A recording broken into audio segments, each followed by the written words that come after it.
حضرت جناب سیدنا سری سختی رحمت اللہ علیہ فرماتے ہیں میرا دل سخت ہو گیا تھا، میں بڑا پریشان رہتا تھا۔ حضرت معروف کرخی رحمت اللہ علیہ کی بارگاہ میں کئی دفعہ عرض کی، میں نے کہا بابا میں اس کا کیا کروں، یہ سخت ہو گیا، مہینوں ہو گئے یہ اللہ کے خوف میں نہیں رویا، سالوں بیت گئے حضور کی نعت سن کے نہیں رویا، اب تو کتنا وقت گزر گیا ہے، اسے مدینے جانے کے لیے بھی رونا نہیں آتا، حضور یہ سخت ہو گیا ہے، کوئی رحمت کی نظر ہو، خشکی سی آ گئی ہے، عجیب سی میل چڑھ گئی ہے۔ فرماتے کئی دفعہ میں نے خواہش کا اظہار کیا۔ ایک دن نا عید کا دن تھا تو حضرت معروف کرخی نے ایک چھوٹا سا بچہ انگلی کے ساتھ لگایا ہوا تھا، تو حضرت آ رہے تھے تو میں نے کہا حضور آپ کدھر سے آ رہے ہیں، یہ بچہ کون ہے؟ فرمانے لگے یتیم ہے۔ سارے بچے عید والے دن اخروٹ کے ساتھ کھیل رہے تھے، بیچارے کے پاس اخروٹ کوئی نہیں، تو حضور آپ کیا کریں گے؟ تو حضرت معروف کرخی کہنے لگے پیسے تو میرے پاس بھی کوئی نہیں اخروٹ خرید کے دینے کے، میں یہاں سے کھجوروں کی گٹھلیاں چنوں گا، وہ گٹھلیاں بازار میں بک جاتی ہیں، میں یہ گلیوں سے گٹھلیاں چنوں گا اور چن کے میں نے کہیں بیچوں گا، اور جب میں انہیں بیچوں گا تو پھر یتیم کے لیے 2-4 اخروٹ خریدنے کے قابل ہوں گا، پھر میں اسے اخروٹ خرید کے دوں گا۔ پتہ نہیں کہاں کی بات سنا رہا ہوں میں آپ کو، اور پتہ نہیں کہاں کا ذکر کر رہے ہیں بابا جی۔ بچہ یتیم ہے، بچے اخروٹ سے کھیل رہے تھے، اس کے پاس اخروٹ کوئی نہیں۔ بابا آج کا پیر تو معرفت کی بات کرتا ہے، تو یتیم کے لیے گٹھلیاں چننے چلا ہے۔ آج کا پیر تو کہتا ہے میں اسی والے کمرے میں بیٹھ کے تمہیں بڑا عرش کے اعلیٰ کی بات بتاؤں گا، یتیم کے لیے گٹھلیاں چننا، مدرسے کے طلباء کی نوکری کرنا، یتیموں کا، غریبوں کا، ان مجبوروں کا خیال کرنا، یہ تو رواج ہی نہیں ہے آج کا۔ بابا تو کیا کہانی سنا رہا ہے؟ تو حضرت معروف کرخی کہنے لگے گٹھلیاں چنوں گا، پھر انہیں بیچوں گا، پھر جب کچھ پیسے ملیں گے نا تو میں اسے اخروٹ خرید کے دوں گا، اور فرمانے لگے جب یہ اخروٹ سے کھیل کر ہنسے گا نا تو اللہ میرے دل کو سکون عطا فرمائے گا۔ میں گٹھلیاں چننے جا رہا ہوں، میں مزدوری کرنے، تیری تلاش میں پھرا میں جنگل، پہاڑ اور دشت میں۔ تو حضرت سری سختی فرماتے ہیں میرے گھر میں پیسے تھے، میں نے کہا حضور اگر یہ نوکری مجھے مل جائے تو میں غلام جو ہوا، اگر مجھے دے دے یہ نوکری تو میں نہ کر لوں؟ فرمانے لگے تو کر لے۔ فرماتے میں اس یتیم کو پہلے گھر لے گیا، وہاں سے میں نے پیسے لیے، پھر بازار لے گیا، کپڑے خریدے، اس کے لیے ٹوپی خریدی، پھر میں نے اسے 2 کھجوریں کھلائیں، پھر اخروٹ خرید کے دیے۔ حضرت سیدنا معروف کرخی کہتے ہیں اس کو میں نے چیزیں دے کے نا، وہ بچہ تھا، بچے ہی ہوتے ہیں، میں نے جب اسے اخروٹ دیے تو وہ دوڑنے لگا، میں بھی ہلکا ہلکا پیچھے چلنے لگا۔ فرماتے ہیں وہ جا کے بچوں کے گروہ میں مل گیا، وہاں درجنوں 20 بچے کھیل رہے تھے، وہ مل گیا، وہ کھیلتا رہا۔ آپ فرماتے ہیں لوگوں اس دن میرے رب نے میرے دل کو اپنے قرب کی لذت بھی عطا کی، اور میرا دل تھا میرے سینے پر ساری رات، تھا میرے سینے میں میرا دل،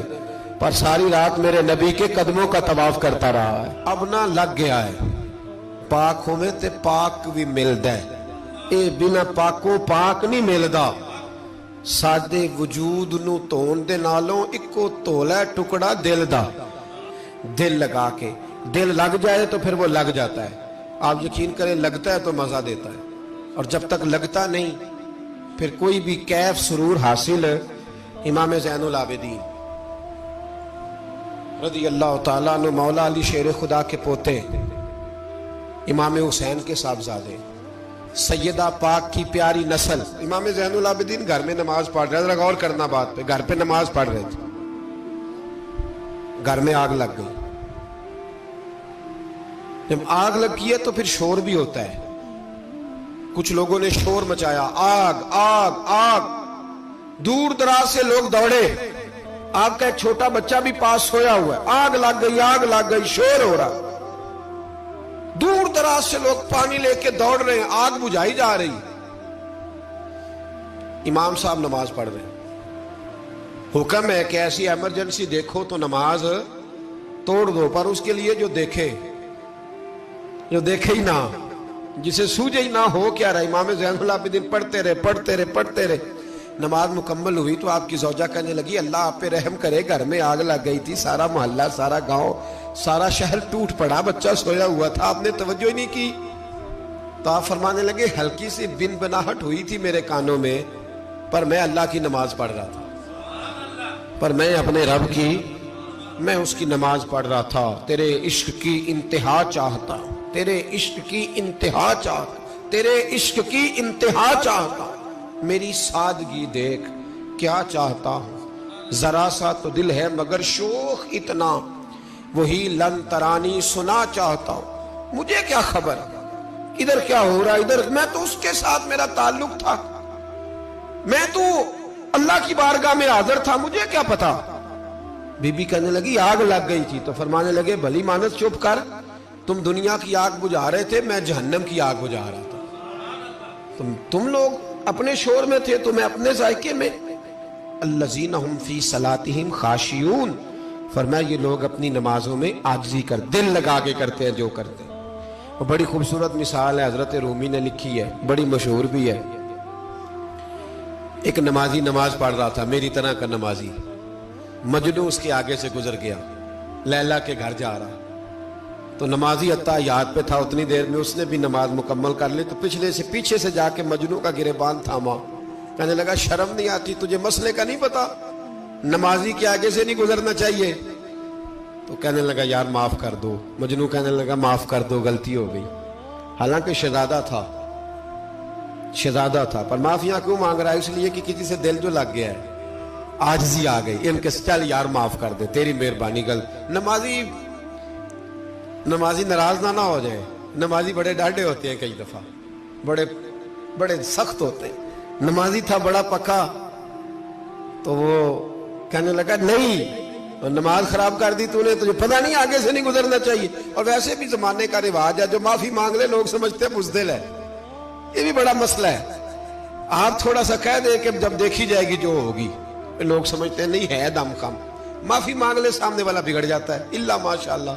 لیکن اس کا مطلب یہ نہیں کہ ہم معذرت کرنی چھوڑ دیں، وہ اگر بری عادت پہ ہے تو ہم نے اپنی اچھی عادت کو قائم رکھنا ہے، تو کہا جناب معاف کر دے، تو نمازی کہنے لگا نہیں تجھے عقل نہیں ہے، نمازی کے آگے سے نہیں گزرنا چاہیے۔ پھر مجنون نے بڑی بات کر دی، پھر ایک عاشق نے عاشقوں والا جملہ بولا، پھر ایک محبت کرنے والے نے بڑی بات کی، کہنے لگا یار نمازی میں تو معافی مانگ رہا ہوں تو نہیں دے رہا، چل ایک سوال کا جواب ہی دے دے کہ میں تو عورت کے عشق میں جا رہا تھا، مجھے تو نظر نہیں آیا کہ تو نماز پڑھ رہا ہے، میں تو بی بی کے عشق میں تھا، مجھے تو نظر نہیں آیا، تو بتا تو رب کے عشق میں تھا، تو مجھے کیسے دیکھ رہا تھا، میں تجھے کیسے نظر آیا، حالانکہ تو اللہ کے عشق میں کھڑا تھا، مالک حقیقی کی محبت میں تیری میرے اوپر نظر کیسے پڑ گئی، میں تو عورت کے عشق میں تھا۔ اب نمازی صاحب شرمندہ ہو گئے، مجنو کہنے لگا آج کے بعد جب رب کی بارگاہ میں کھڑے ہونا نا تو والذین آمنوا اشد حبا للہ، پھر نماز کے لیے نہیں، اس کے پیار میں بھی کھڑے ہونا، دل لگا کے